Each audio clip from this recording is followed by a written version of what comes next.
Olá, sejam todos bem-vindos a mais um episódio do nosso podcast Em Cima da Hora. Hoje vamos falar do esporte. Pois é, os estaduais só retornam a partir do dia 17 de janeiro, mas enquanto a bola não rola dentro de campo, é o torcedor que faz a sua jogada, que cobra a diretoria e que vibra, mas também se escandaliza com contratações do seu time, como também do time alheio. É o que se vê. Enquanto o entretenimento não volta dentro do estádio, a competitividade ocorre fora, numa espécie de padecimento do torcedor que parece não suportar as férias forçadas de ficar sem futebol durante a pausa entre o Campeonato Brasileiro e o estadual. Mas é hora de comemorar. Em menos de 15 dias veremos novamente Água Santa, Bangu e tantas outras pérolas do nosso esporte fazendo a boa para o seu torcedor. E é sobre tudo isso e mais um pouco, dentro desse balaio do futebol, que abordaremos hoje. Fique com a gente, eu sou Maurício Viana e não estou sozinho. Quem joga nas 11 hoje aqui comigo é Vitor Lírio. Bora lá! Bom, como eu disse na abertura, hoje temos aqui a presença de Vitor Lírio, jornalista apaixonado por futebol. Tem apenas uma quedinha por um certo time baiano, não é, Vitor? Olá, Maurício, tudo bem? Tem uma até quedinha por um dos times, respeito o outro, né? Sempre respeitando ali, mas a quedinha é um pouco para descrever, sou apaixonado por um dos clubes do estado. É isso então, seja bem-vindo, né? E Vitor estará aqui hoje com a gente falando um pouquinho sobre esse cenário que a gente está acompanhando. E aí é o seguinte, para começar, né, eu queria te perguntar sobre um ponto que está chamando bastante atenção nessa nossa pauta recente, né? Dois times nordestinos de grande importância estão na Série A, né? E eles são assim de uma relevância absurda, não só para o seu torcedor, mas a gente sabe que eles são importantes quando a gente para olhar o cenário num contexto assim do Brasil, né? Porque são times que são falados, né? Até mesmo fora, são lembrados, né? E isso é o Bahia, né? Que fez uma campanha, né, em 2023 estando na Série A, mas que foi uma temporada que só teve o medo do rebaixamento ali bastante presente, ali primeiro com Renato Paiva, né? Uma atuação muito triste para o torcedor, né, de ver que não estava funcionando o que o Grupo City propôs de início, né? E aí agora no final veio o Rogério Ceni, conseguiu movimentar, livrar o time da degola, isso foi muito importante, né? E agora a gente está vendo o Bahia num patamar diferente, aí está colhendo os louros da SAF com o Grupo City, né, já que depois de conseguir ficar na Série A veio agora esse investimento milionário. E vemos agora também, né, essa movimentação de mercado com essas contratações. E também temos aí o Vitória, né, que está buscando, está contratando, investindo também para ir rumo à Série A. E assim, o que é que você espera desses dois times na elite do futebol, agora tendo os dois recursos, né, financeiros para poder se preparar para o que vem por aí? Bem, primeiro, olá gente também, né? Agradecer aqui o espaço que eu estou recebendo, fui convidado para falar um pouquinho sobre o tema que eu amo, que é o futebol, esporte, mas o futebol, acho que todo brasileiro nasce com espaço no coração ali separado para o futebol. Hoje são duas vidas distintas, financeiramente falando. O Vitória é um time que sofreu muito com gestões passadas, retorna para a Série A após 5 anos longe, com várias dívidas para serem quitadas. Desde a chegada do atual presidente Fábio Mota, é verdade que o clube conseguiu se ajeitar um pouco, mas ainda há questões do passado que atormentam a equipe rubro-negra. Principalmente, assim, para o torcedor, um nome que assombra até hoje é o nome do Jordi Caicedo, que sempre aparece alguma dívida nova do Vitória referente a esse jogador. E o Bahia, que após ser comprado pelo Grupo City, né, pelo grupo este que possui outros times como o New York City, o Manchester City, talvez o mais emblemático, né, o Girona, aí, que atualmente é vice-líder do Campeonato Espanhol, recebe um gás a mais, principalmente financeiramente falando. Na primeira temporada, o clube consegue trazer nomes como Vitor Canu, que era pretendido por outras equipes grandes do futebol brasileiro. Tem esse ano um pouco decepcionante, um pouco não, né? Bastante decepcionante. A expectativa com a chegada do Renato Paiva, a torcida do Bahia Inclusive, foi recepcionar o Paiva no aeroporto quando ele chegou, aos cantos de Mister. Houve toda essa situação do... Talvez o ego do Renato Paiva, por ser treinador português, algo que a gente já percebeu isso com outros treinadores que vieram. Enfim, alguma coisa aconteceu no meio do caminho que o Paiva e o Bahia não conseguiram render o que era esperado. Depois, como você disse, o Ceni chega e consegue... em meio a uma situação também complicada, porque em vários momentos percebíamos que o Ceni aparentemente tinha perdido o elenco, né? Como momentos em que o Ceni aparecia e discutia com algum atleta ou com mais de um atleta, mas ele chega e faz, cumpre com a missão para a qual ele tinha sido contratado, que era salvar o time do rebaixamento, e agora um investimento milionário chegando no Bahia, né? Nós percebemos que essa vida financeira é muito distinta para os dois times nas especulações, por exemplo. O Vitória já é certa a chegada por exemplo, do William Oliveira, volante vindo do Goiás, Muriel, que estava no futebol do Chipre, Caio Dantas do Vila Nova, enquanto o Bahia está a um detalhe de fechar com Everton Ribeiro do Flamengo, jogador que ganhou, salvo engano, 2 Libertadores nos últimos 4 anos aí, pelo Flamengo. O Jean Lucas do Santos, vencendo concorrência de times como Grêmio. E tá aí na disputa pelo Ferreirinha, jogador do próprio Grêmio. Caio Vinícius do Fulham, que atua na Inglaterra. Gregory do Inter Miami, disputando com o Botafogo. E o Caio Alexandre do Fortaleza, que o Bahia tá batendo de frente com o Palmeiras, entre outros times também. Então, hoje, financeiramente falando, são situações bem distintas. O Vitória vai tentar se reorganizar financeiramente, então, o torcedor do Vitória, alguns podem estar meio decepcionados com a chegada de jogadores como Patrick Kallmon, como o próprio Caio Dantas que eu mencionei, Caio Vinícius, mas tem-se que lembrar que o Vitória está se reestruturando financeiramente de novo, né? Depois de 5 anos longe da Série A. Não dá para o Vitória trazer um Everton Ribeiro. E o torcedor do Bahia, assim, junto com as expectativas, né, que chegam junto aos reforços, eu acho que o medo da decepção. O Bahia, não só com o Grupo City ano passado, né, em 2023, mas nos últimos anos também decepcionou. Em 2022 o Bahia chega com tudo para ser um dos concorrentes ao título da Série B. Começa um campeonato bem e depois passa o sufoco que foi de quase não subir, né? Vitor, mas subiu com antecedência. Mas passou um sufoco desnecessário. O Bahia tinha tudo encaminhado para subir, sei lá, na 33ª rodada, por exemplo. E passou um sufoco. Então, acho que junto com as expectativas altas que a torcida do Bahia cria ao ver Everton Ribeiro, ao ver Jean Lucas chegando, né? Possível volta do Gregory, Ferreirinha, Caio Vinícius, acho que a torcida do Bahia também vai criando um certo receio. Sem dúvida. Aí você fala sobre isso, né, dessa questão da diferença financeira.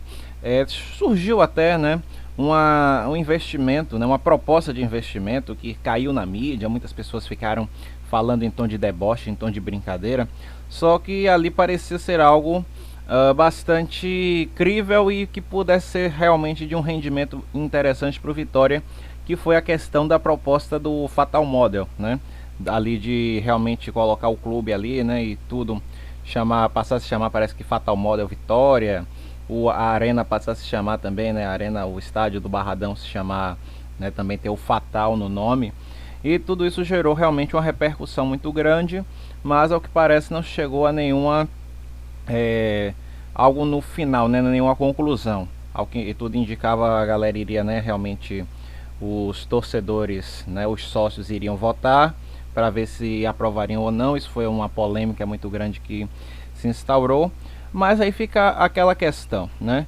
Valeria a pena, na sua opinião, Vitor, um investimento desse para que o time pudesse ter esse investimento que não era pouco, eram cerca de 200 milhões, ao que parece, né, de investimento. Então seria algo muito interessante para o time. Você acha que valeria a pena isso? Daria para passar por cima de todo e qualquer meme, né, que tentaram inventar, não só aqui na Bahia, né, com a rivalidade, mas também a um nível de Brasil, onde isso daí repercutiu e você via páginas falando sobre isso, né, trazendo essa ótica mais de realmente tentar tirar a credibilidade do time? Você acha que isso daí valeria a pena, né, pegar esse investimento e passar por cima de toda e qualquer polêmica? Foram, ao Vitória, duas propostas feitas pela Fatal Model. A de 10 milhões por ano, por 10 anos, totalizando 100 milhões pelo name right do estádio, né, que passaria a se chamar Arena Fatal Model Barradão. A torcida até... Essa opção até caiu nos braços da torcida, gerando vários memes, vários apelidos pro estádio. Enfim, Arena Fatal Barradão, dentre outros. E o outro de 20 milhões por ano, por 10 anos, totalizando 200 milhões para os name rights do time, que entende-se até como alguém que depois eu fui procurar conversar com colegas de publicidade e tal, que foi uma jogada de marketing.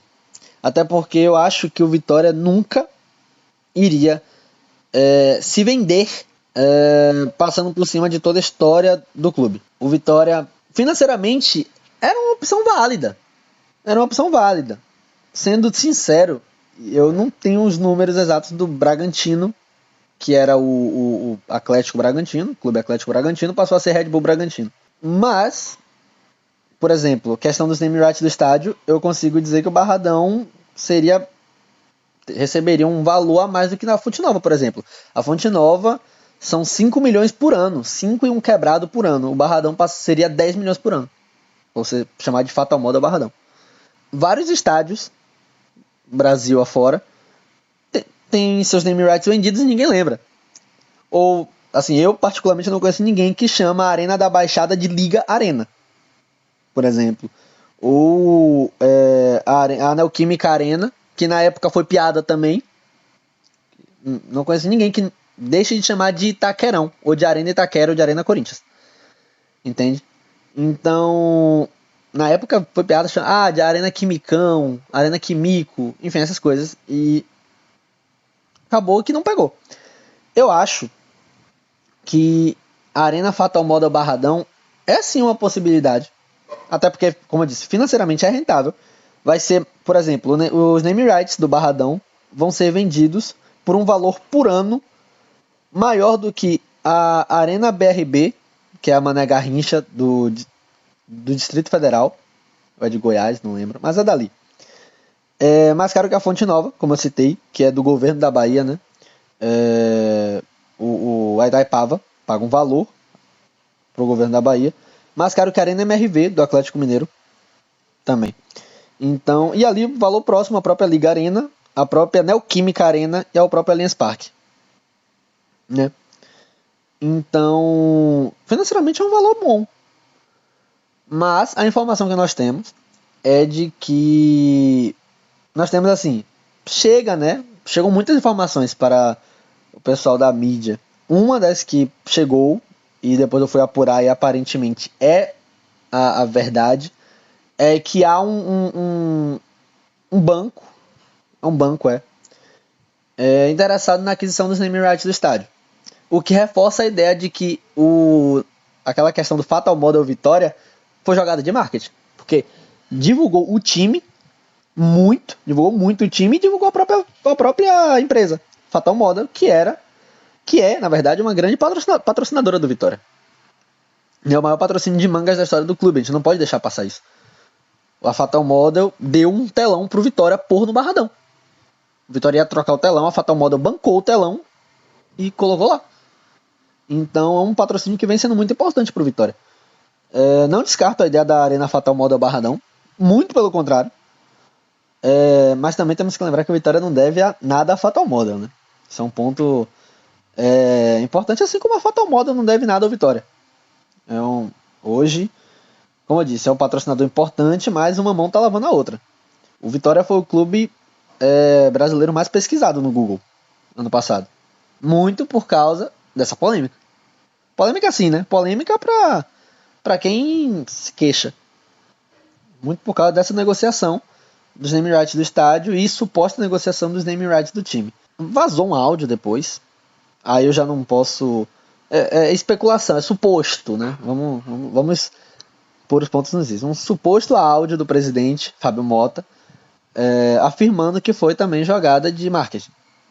Mas aí, como não sei, né, até onde é verdade, eu prefiro dizer que foi um suposto áudio. Mas, também, segundo vários amigos, como eu citei, de publicidade, que trabalha nessa área, foi uma jogada inteligente porque serviu como divulgação, tanto da empresa quanto do time.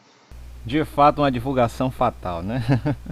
Agora eu queria te perguntar o seguinte, assim, um ponto que tem chamado bastante atenção, né, em todo esse meio, né, teve aí esse lance do Vitória, e tem esse lance também do Bahia, né, a gente tem acompanhado realmente essas movimentações de mercado, e aí o que é que acontece? Temos aí também uma chateação, isso aí que ocorreu, né, recentemente, que foi a de alguns torcedores de times do eixo ali, Rio, São Paulo, tal, né? Um pouco chateados, porque primeiro o Bahia não quis vender Cauli para o Palmeiras, a gente sabe que Cauli é um coringa dentro de campo, né? Os jogos em que faltou Cauli, a gente via realmente uma queda de rendimento muito grande, assim, a falta de harmonia da equipe, e aí sempre todo mundo dizia, faltou Cauli, né? Cauli tá ali, não tem um substituto, né, para um dos caras que armava as jogadas de uma maneira, né, crucial, né? E aí a gente viu ali o pessoal com essa chateação por Cauli não ser vendido, sendo ele um dos mais importantes do elenco hoje, né? E aí tiraram o Everton Ribeiro do Flamengo agora, né, o Bahia. E assim, eu queria te perguntar o seguinte, o que é que você acha que surge, por que existe esse tipo de raiva, né, por parte dessas torcidas, né? É por considerarem um Bahia um time inferior que está aí tendo essa ascensão, ou é pela frustração com os próprios times não estarem investindo como deveriam, ou teria outra motivação para isso? Desde que eu me entendo por gente e começo a acompanhar futebol, eu escuto isso muito também por meu pai, falando que nenhum time do Nordeste, e meu pai é fanático, né, pelo mesmo time que eu, é fanático, assim, um absurdo. E é uma das primeiras lições que ele me deu no futebol, antes mesmo de eu aprender o que era impedimento, eu aprendi que tínhamos, enquanto futebol nordestino, enquanto times, e aí ele falava do rival, né, foi a única vez que eu era a única vez que eu via meu pai colocando o rival ao lado do time dele, falando que tínhamos que, de certa forma, comemorar toda vez que nós, aí eu boto Bahia, Vitória, Sport, Fortaleza, Ceará, Ferroviária do Ceará, o Guarani de Sobral, quando não nos curvávamos para qualquer time do eixo. Quando a Caixa Econômica Federal era a patrocinadora master de 90% dos times, havia uma discrepância muito grande entre o que recebia um time do Nordeste e o que recebia um time do Sudeste. E isso não só Nordeste, tá? Eu falo Nordeste, mas Norte também, Centro-Oeste também recebia. E por isso era muito comum que nós não conseguíssemos segurar jogadores. Então, por exemplo, o Vitória teve Marquinhos em 2013, que fez um campeonato espetacular, e o Vitória não conseguiu segurar Marquinhos. O Vitória teve o Bahia. Pronto, o Bahia teve Anderson Talisca, e por não ter o mesmo suporte financeiro que os outros times do Sudeste, não conseguiu segurar Talisca. Dando 2 exemplos aí, um de cada. Hoje, a discrepância é um pouco menor. E o Bahia, com o Grupo City, chega com uma situação de que financeiramente o Bahia não deve mais nada para nenhum time do Brasil. Muito pelo contrário. Times, o que eu vou falar agora é polêmico. Não sei se vai ter corte. Se tiver, eu acho que já é capa de corte. Financeiramente, times como Palmeiras devem ao Bahia. O Bahia hoje é um dos times mais ricos do Brasil. Ah, Vitor, tá maluco? Você tá maluco, não sei o que. Não. É só você olhar. É só o Bahia, o clube... Gente, assim, agora a torcida do Bahia, pelo amor de Deus, eu tô enchendo a bola de vocês. Me desculpem pelo que eu vou falar. O Bahia não é time pra ser vendido por 1 bilhão. O Grupo City vai lá, paga 1 bilhão. O Bahia fala, eu quero 1 bilhão. O Grupo City vai lá e paga 1 bilhão. Você vai duvidar do poder financeiro de um time que acabou de ser cobrado por 1 bilhão por uma empresa árabe? Não vai. Não vai. O Bahia hoje se não é um dos clubes mais ricos do Brasil. Então, se eu fosse Bahia, se eu fosse Vitória, se eu fosse Fortaleza, eu sou Bavi. O jornalista Vitor Lírio é Bavi. De qualquer forma, eu comemoro o fato do Bahia ter batido o pé e falar, não vou vender o Cauli. Você quer o Cauli, você paga a multa de 50 milhões. Porque significa uma resistência do futebol nordestino. E aí, falando tudo isso, dando essa volta toda, vou para responder a pergunta. Eu acho que o que acontece é por causa deste contexto histórico, criou-se uma certa linha de pensamento em torcedores do Sudeste e até em times como o Fluminense, que, gente, o Fluminense ganhou a Libertadores, mas ninguém lembra, assim, Fluminense, né, de 2012, vou voltar a 2012, até 2023 era um time de meio tabela. O Fluminense se tornou um time de meio tabela, o Botafogo nem se fala. Então, torcedores de Fluminense, de Botafogo, Santos, que são times, como eu disse, historicamente grandes, mas, recentemente, na história recente, gente, pelo amor de Deus, acharem superior ao Bahia, que acabou de ser comprado, como eu disse, pelo Grupo City, sabe? Então, acontece a mesma coisa com o Lucas Arcanjo. O Botafogo se interessou após perder o seu goleiro, o Lucas Perry, né? Após perder o Lucas Perry para o Lyon, o Lucas Arcanjo foi um nome sondado pelo Botafogo. O Vitória disse, não vou vender o Lucas Arcanjo. O Lucas Arcanjo disse, eu não vou sair do Vitória. E a torcida do Botafogo não gostou. Os times do Centro-Oeste, as torcidas, se veem naquela ideia do... Eles são o centro do universo, saca? Eles acham que o futebol brasileiro vai girar em torno de Flamengo, de Palmeiras, de Corinthians. Enfim, não vai. Não vai. A verdade é essa. Então acho que por isso essa frustração toda, né? Não é frustração por falta de investimento, até porque o torcedor do Flamengo, por exemplo, não tem do que se queixar, né? O Palmeiras também não. O Palmeiras acabou de bater. Inclusive, eu tenho a teoria de que o Palmeiras deu o chapéu no Bahia pelo Bruno Rodrigues por ego. Eu tenho essa sensação. É algo da minha cabeça, torcedor do Bahia aí pode concordar ou discordar. Acho que foi só por ego. Porque foi só o Bahia se demonstrar interessado no Bruno Rodrigues, o Palmeiras vai lá e cobra a oferta e leva.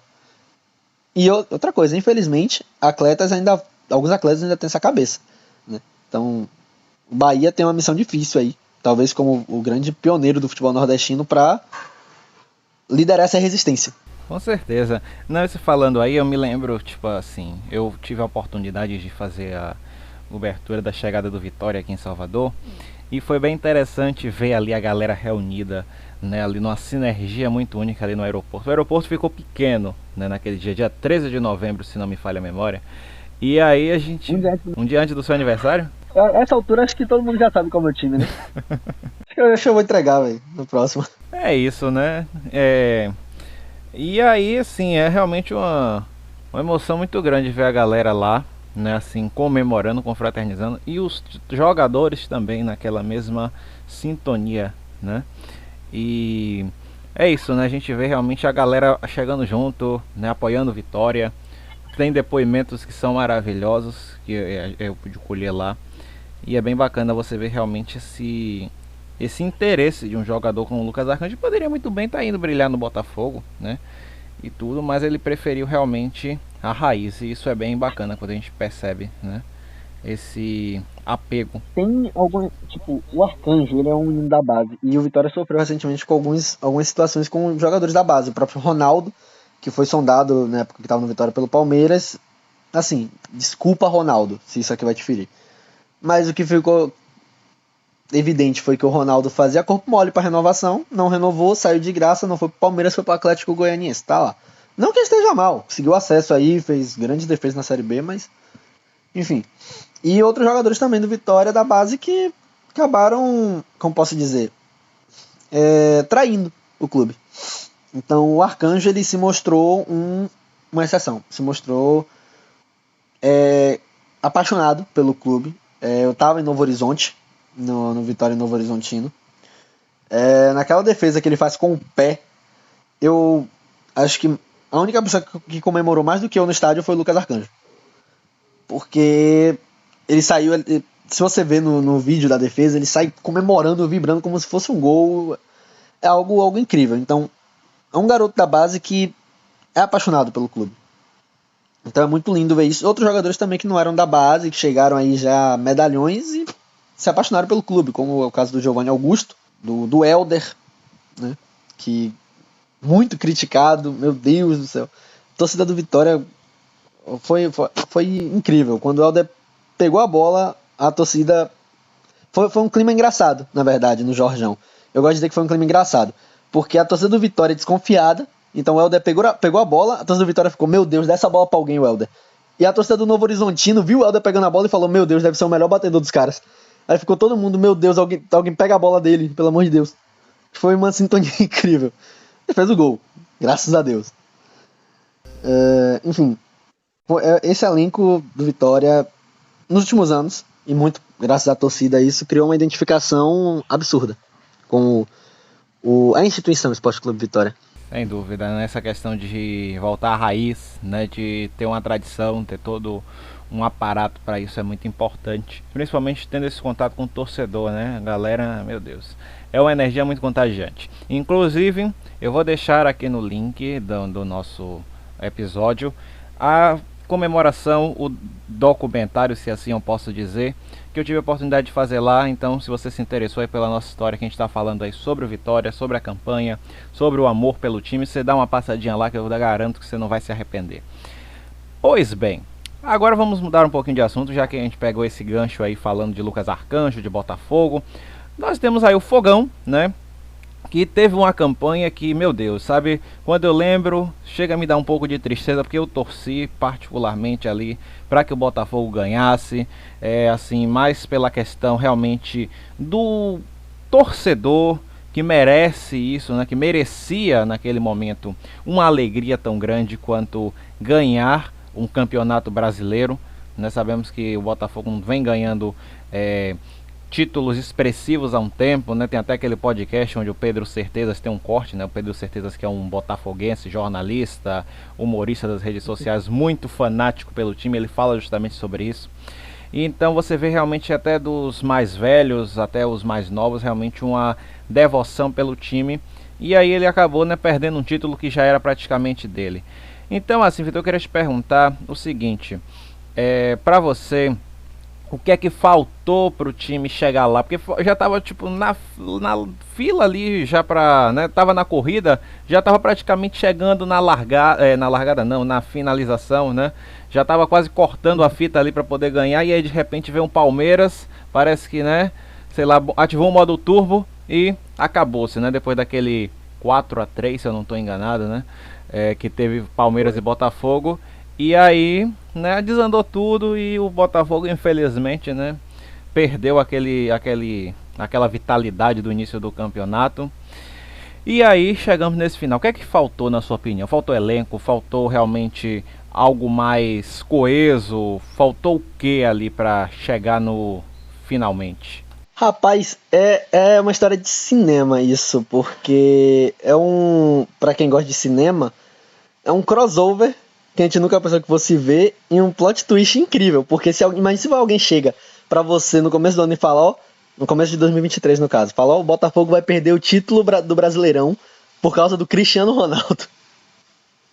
Porque Cristiano liga para o treinador do Botafogo, agora me faltou o nome dele, eu esqueci, na época acho que era Luiz Castro, né? Isso mesmo, Luiz Castro. Liga pro Luiz Castro sai do Botafogo, vai treinar o Al Nassr, e parece que os treinadores que chegam no Botafogo após a saída do Luiz Castro, ao invés de talvez conservar a base que já estava montada, né, que é algo muito natural. Quando nós temos um treinador saindo, né, do time A, por exemplo, no meio de uma competição, o treinador que chega posteriormente tende a manter o que dá certo no time. E no caso do Botafogo, tudo dava certo. Era incrível. A trave se mexia pra bola entrar, era um negócio absurdo. E aí, todos os treinadores que foram chegando foram tentando mudar tudo. Acho que isso foi o grande X da questão. Né? Até o outro treinador, o auxiliar do Lyon, que chegou pra ficar de interino, chegou, ele manteve o que dava certo e ganhou os jogos. Aí faltou talvez uma malícia ali do John Textor, de manter ele, talvez quis ir atrás de um treinador definitivo. Enfim, acho que foi erro administrativo, mas também podemos pôr a culpa no Cristiano Ronaldo. É incrível parar pra pensar que o Cristiano Ronaldo tirou um título do Botafogo. É algo... só é mais aleatório do que aquela imagem do Seedorf sentado numa cadeira de plástico no estádio de Volta Redonda. É absurdo. São coisas que o futebol proporciona assim que eu fico embasbacado. O esporte é uma loucura, né? Um negócio muito. Mas realmente, essa novela do Cristiano Ronaldo, futebol árabe dá uma novela totalmente, nessa questão de realmente fazer vamos dizer, uma seleção mundial, juntar os craques, levar para a Arábia, montar times e aí dá no que dá, né? Agora eu queria te perguntar o seguinte, vamos falar um pouquinho de Vitória, né? A gente já falou aí, né, que o Vitória está chegando à Série A após um jejum de 5 anos, né? E é um motivo que dá muita alegria para o torcedor, né? Desde os mais novos até os mais velhos. E assim, na sua opinião, quais cuidados que o Vitória precisa tomar para conquistar títulos e o tão sonhado acesso à Sul-Americana? Talvez a ideia do pé no chão, né? É uma coisa que o Vitória não pode perder. Desde a gestão, desde a chegada do atual presidente Fábio Mota, um discurso que o Vitória sempre teve foi de pé no chão. Na Série C, time afundado, vamos ter o pé no chão, vamos sair dessa situação. Se não subirmos, tudo bem que vai ser horrível o planejamento, mas não vamos cair. Teve o pé no chão, conseguiu aquele acesso milagroso. Começou a Série B, começou o ano, na verdade, 2023. Desastroso começo de ano. Fábio Mota bancou a pressão, falou pés no chão. Foi lá e conseguiu ser campeão, inclusive sendo, como é que fala, subestimado por torcedores de outros times, também no Nordeste. Aquela ideia, acabando com aquele meu discurso de os times do Centro-Oeste desvalorizam o futebol nordestino, alguns torcedores, alguns times do Nordeste também não ajudam a valorizar, né? Querendo criar rivalidade desnecessária. Acabaram que nem subiram. Enfim, teve os pés no chão, campeão com antecedência. E agora não pode pensar que a guerra tá ganha. Ah, lindo mosaico, vencemos a guerra. Só que a guerra, chegamos agora no estado crítico da guerra. O Vitória chega numa Série A, no momento onde quase todos os times são SAF. Você tira pelos 4 rebaixados. América Mineiro, encaminhado para virar SAF. Coritiba, SAF. O Goiás, eu acho que não é. E o Santos, acho que estava encaminhado para ser também, ou não é. Enfim. E aí ainda tinha Bahia, que é SAF, brigando contra o rebaixamento. Vasco, que é SAF da 777. Enfim. E o Vitória não é. Há aquela questão do abismo financeiro. Eu acho que se o Vitória tiver pé no chão, a torcida tem que abraçar. Mais do que nunca, mais do que para sair da zona da Série C. Eu fiz até um tweet brincando recentemente, falando que parecia que era tudo sonho e que a gente ia jogar contra o Volta Redonda amanhã, para fugir da zona da Série C. Porque a torcida tem que abraçar. A torcida tem que abraçar aquela mesma, como pode dizer, manifestação das torcidas do Vitória. Não foi só uma, não foi só os imbatíveis, não foi só camisa 12, não foi só o pavilhão rubro-negro, rasta do Vitória. Não foi só uma, foram todas. Tem que acontecer de novo. E não podemos esperar a coisa ficar ruim, né? para abraçarmos. O time tem que ter o pé no chão. Tem que entender que financeiramente nós não vamos bater de frente com o Vasco, com o Bahia, com os outros, né, eu vou nem citar, né? Flamengo, a gente sabe que a gente não vai bater de frente. Mas isso a gente deixa pro Bahia. Deixa o Bahia bater de frente lá. Vai lá, irmão. Vai lá, faça seu papel aí. Você é o primo rico. Vai lá. Mas o Vitória tem que ter os pés no chão. Tem que entender que cada jogo dentro do Brasileiro vai ser uma final. Tem que aproveitar que entrar na terceira fase da Copa do Brasil, que isso é uma vantagem. Vamos pôr um exemplo aqui. Bahia joga a Copa do Brasil desde a primeira fase, correto? O Bahia vai se desgastar mais. Fluminense vai se desgastar mais. Quer dizer, o Fluminense eu não sei porque foi campeão da Libertadores. Eu não lembro quais são os clubes que entram na terceira fase. Mas, por exemplo, o Atlético Paranaense eu acho que joga na primeira fase. São clubes que financeiramente ganham do Vitória, né? Em teoria. No financeiro são superiores ao Vitória, mas a gente tem que usar a inteligência, vamos dizer assim. Manter os pés no chão, usar a inteligência e aproveitar essas 3 semanas a mais, 4 semanas a mais de descanso, entre aspas, que vamos ter com a Copa do Brasil, para tentar fazer o máximo de pontos. O Vitória hoje, o brasileiro de 2024, assim, para quem gosta de botar a contagenzinha no Twitter, né, que tem gente que bota a contagem de pontos que o time tem e que precisa, já pode preparar, 0,45. Né? Na verdade, os pés no chão tem que vir desde a linha de pensamento. Vai ter que fazer um campeonato duro para não cair. E se não cair, eu acho que aí sim podemos começar a almejar voo de Sul-Americana. Claro que eu, como torcedor mais fanático, quero que pegue a Sul-Americana logo. Quero tirar logo esse peso e falar, não, chega chega, estou em voos internacionais. Mas temos que lembrar que o time vem de 5 anos longe da Série A. Muita coisa mudou. Quando nós caímos em 2018, o Vitória, depois de anos na Série A, tinha um investimento de 140 e poucos milhões.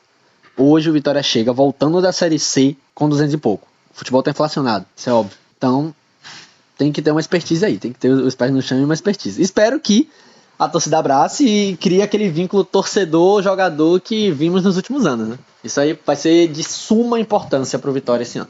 Com certeza, a gente espera que se mantenha, né, assim, o torcedor fazendo a parte dele, que isso daí, sem dúvida, é algo que acontece, né, o torcedor nunca abre mão, né, de apoiar, mas também esperamos que dentro de campo a resposta seja a mesma, na mesma intensidade, né, porque o torcedor merece, né, depois de tanto apoiar o time, chegar nesse ponto, nesse patamar, né, e de sonhar, alçar um voo, uma Sul-Americana, uma Libertadores, por que não, né? Sonhar não custa nada, e se o time fizer por onde, né?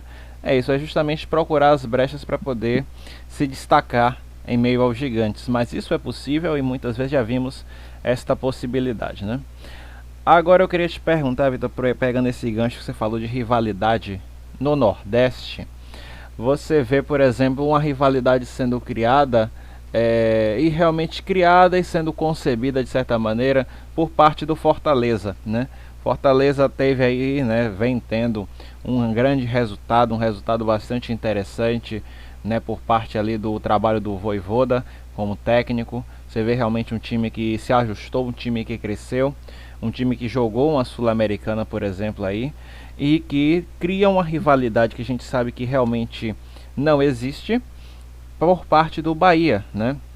Vai ali tentando fazer com que se tenha essa rinha de tricolores, rinha de times nordestinos, da qual a gente sabe que realmente é mais uma perda de tempo do que realmente algo que tem ali uma coerência, né? Então, assim, como é que você enxerga isso de perceber uma rivalidade sendo criada, né, por times que realmente estão ali fazendo por onde, estão ali correndo, e que ao invés de ter ali um apoio, né, ao invés do Fortaleza realmente prestar um apoio a não só ao Bahia, mas a outros times, vem ocorrendo esse tipo de desgaste, né?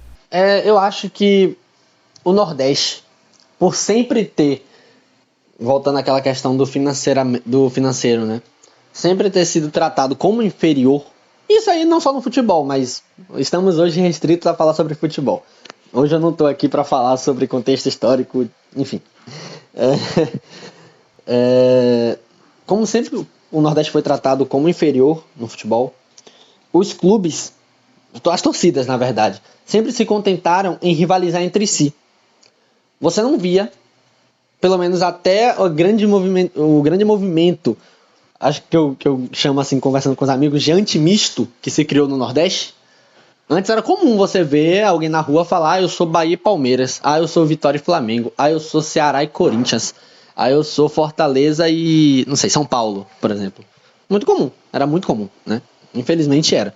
Depois que o Nordeste começou a se valorizar, as torcidas começaram a valorizar seus times, acho que vem diminuindo essa questão da rivalidade, né?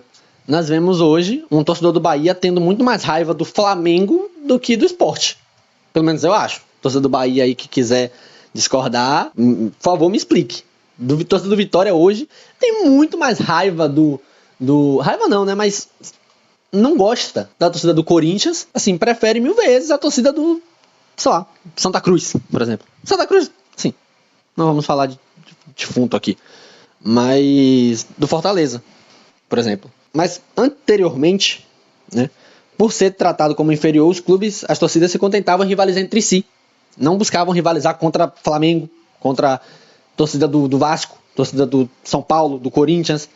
Era tanto que muitos nordestinos, eu conheço alguns que eram assim, preferiam assistir os jogos do seu time na Copa do Nordeste do que no Brasileiro, porque queria rivalizar, sei lá, um torcedor do Bahia queria rivalizar contra o Sergipe, porque se contentava com isso. Se contentava com, beleza, aqui acho que é todo mundo no nível mais próximo, então dá pra ter uma rivalidade.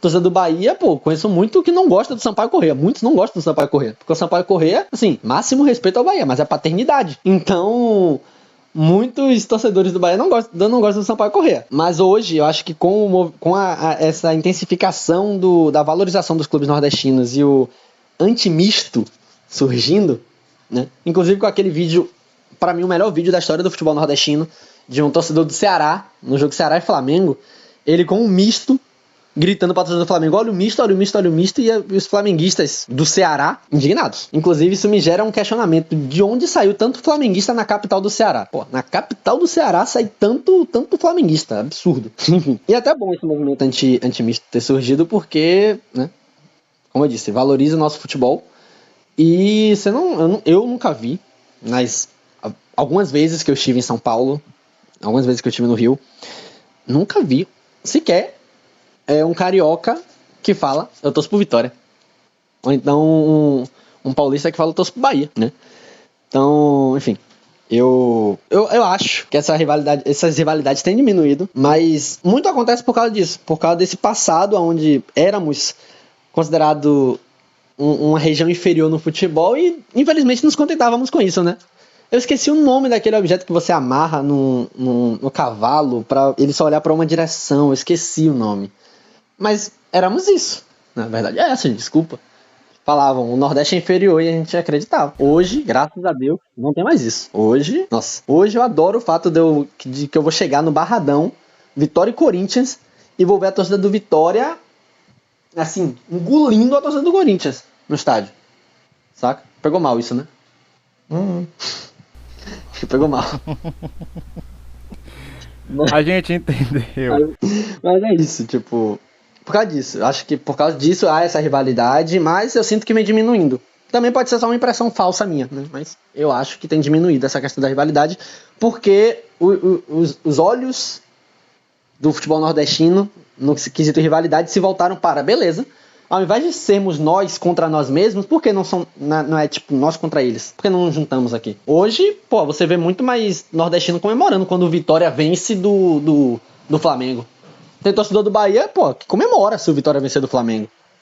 Até porque convenhamos, né? Gostar de flamenguista é complicado. Tô brincando, gente, pelo amor de Deus. Tem muito flamenguista na Bahia. Cavei minha cova. Faz parte. Esse êxodo é curioso, né? E também esse êxodo que eu falo é a saída realmente de torcer para times do Sul, como é chamado, né? Do Sul, do Sudeste, etc e tal. E passar a torcer para times de sua terra. Mas aí muitas pessoas fazem análises, e isso até já foi tema de outros...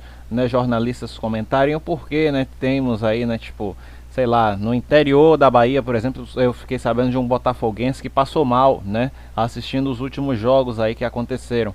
E aí você vê também essa questão, tipo, flamenguistas na capital do Ceará e tal. Isso tem mais a ver também com a nossa questão realmente do que você falou de investimentos, como você falou da Caixa e tudo. Tem também a questão de cotas de transmissão, né, então muitas vezes você, por exemplo... Se eu torço para o Bragantino hoje e dependo de TV aberta, eu não vou conseguir assistir o meu time, porque, por exemplo, vai passar para mim Palmeiras, um Flamengo, né, outros times que são de lá do eixo, mas o Bragantino vai ser, de certa forma, sufocado.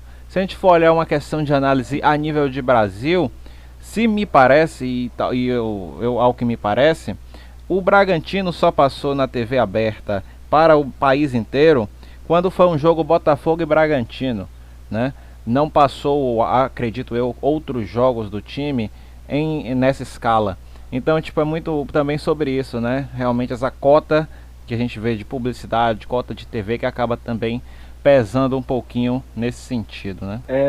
Antigamente era muito mais comum você ver baiano torcedor do Vasco, torcedor do Flamengo. Acho que até por isso tem diminuído, porque com a chegada de outros meios, vamos dizer, de comunicação, e das pessoas terem acesso aos jogos dos times de suas cidades, de seus estados, de sua região, tem diminuído isso. Tanto que acho que até 2013 era comum você ver flamenguista por aí. Hoje, menos. Eu até comemoro quando eu vejo um ex-flamenguista falar que tá torcendo pro rival do meu time.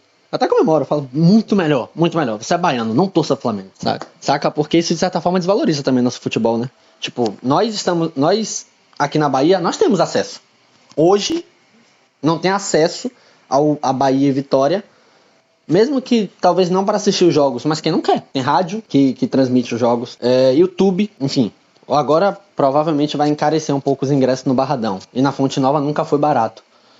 Mas a TV Bahia tá sempre transmitindo, com frequência até, do Bahia. Transmitiu jogos do Vitória na Série C.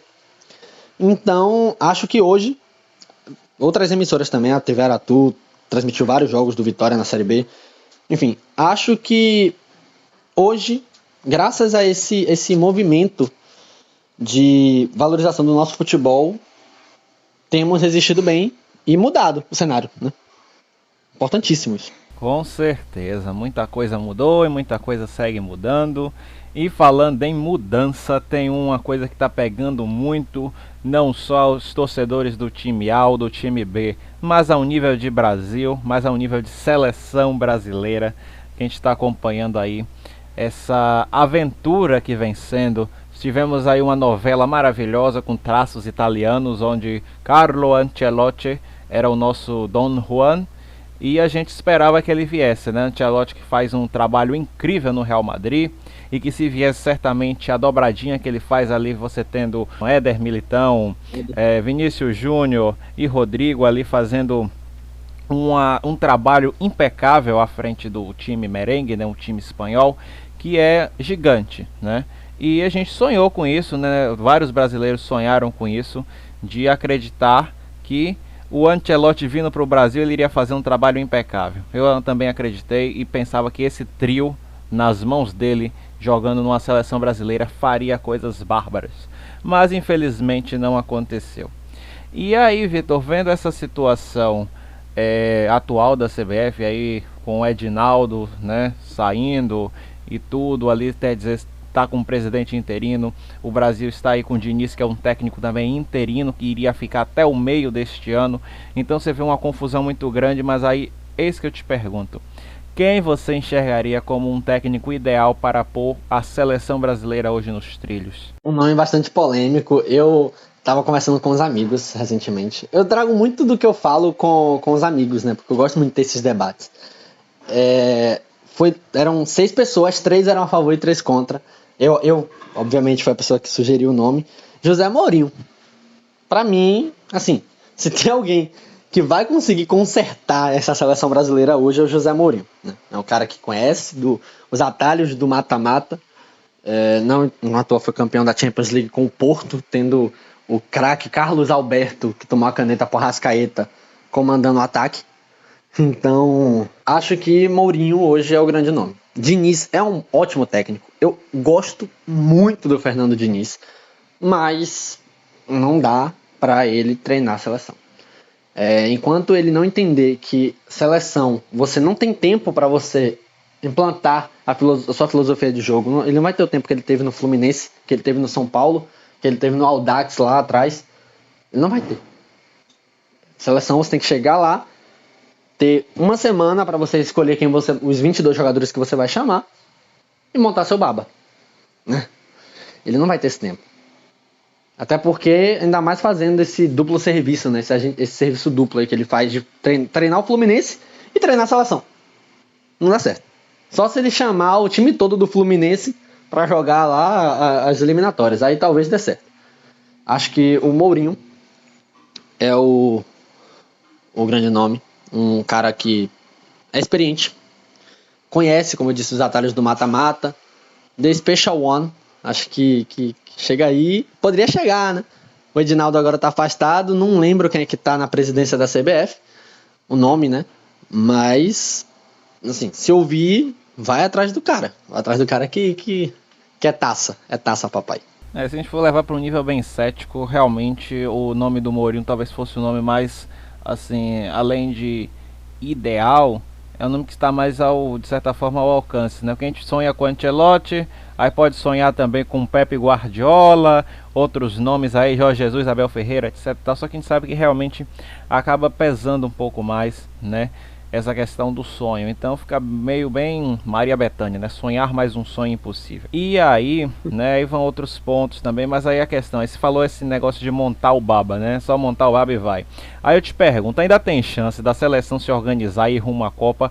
ou realmente a essa altura do campeonato é apenas ir realmente com o que a gente tem, sei lá, junta alguém aí, chama, sei lá, Diniz ou qualquer outro, ó, vai lá, faz o que puder aí, 2026 já acabou, não vai dar, e 2030 a gente vê o que é que faz, né? O que é que você acha que dá pra fazer com esse cenário atual aí? A verdade é que o Brasil, independente da fase, sempre vai ser um dos grandes nomes do futebol mundial, uma das grandes seleções.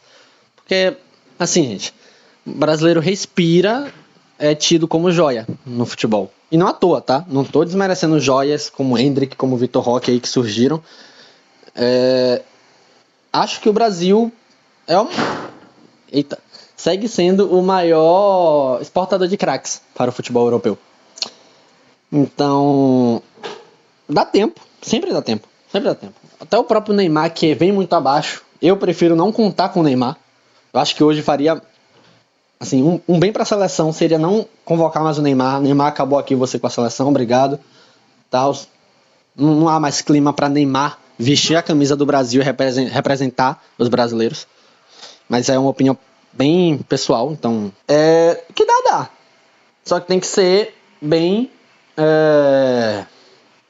como posso dizer? Tem que ser uma organização bem urgente. E com alguém que saiba o que está fazendo. O Diniz, como eu disse, é um bom técnico, é um ótimo técnico. Mas não se provou como treinador de seleção. O Diniz, ele gosta de uma filosofia de jogo que exige tempo. Onde ele teve tempo, ele desempenhou bem. Com o São Paulo, ele quase foi campeão brasileiro, né? Com o Fluminense foi campeão da Libertadores. Mas em outros times que ele não teve tanto tempo, como o Santos, por exemplo, quase caiu. E eu acho que a seleção brasileira, né, a CBF não vai esperar para ver. Né? Não vai esperar para dar tempo pro Diniz conseguir implantar seu ritmo. Acho que se for para rolar uma reorganização, aí tem que ser algo urgente. Com certeza. Pois é, pessoal, né, o próximo dia 17 tá aí, né, começando os nossos estaduais. Mais pra frente temos aí o brasileiro, temos aí a novela da CBF, tem muita água para rolar no nosso ano do futebol.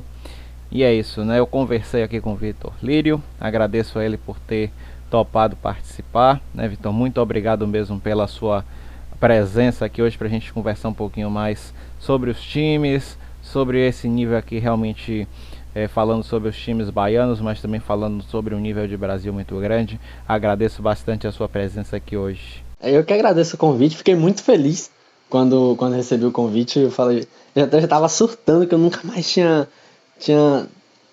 sabe, falado sobre. Então, até peço desculpa aqui, né, o pessoal que esperava que eu fosse mais breve e tal. Acabei me empolgando um pouquinho, abri meu coração aqui. Fiquei muito feliz com o convite. E isso aí, tamo aí, caso precise, caso queira mais um jornalista, torcedor do Vitória. Acho que agora eu posso falar, né? Já ficou mais do que óbvio. Precisar falar do Vitória, do Bahia também, futebol nacional, internacional, até de basquete, outros esportes, tamo aí. É isso, sem dúvida, não precisa pedir desculpa, porque este é o Em Cima da Hora, o podcast que chega na hora certa para quem ouve. Então, tudo que você falou aqui foi realmente de suma importância para a galera que ouviu.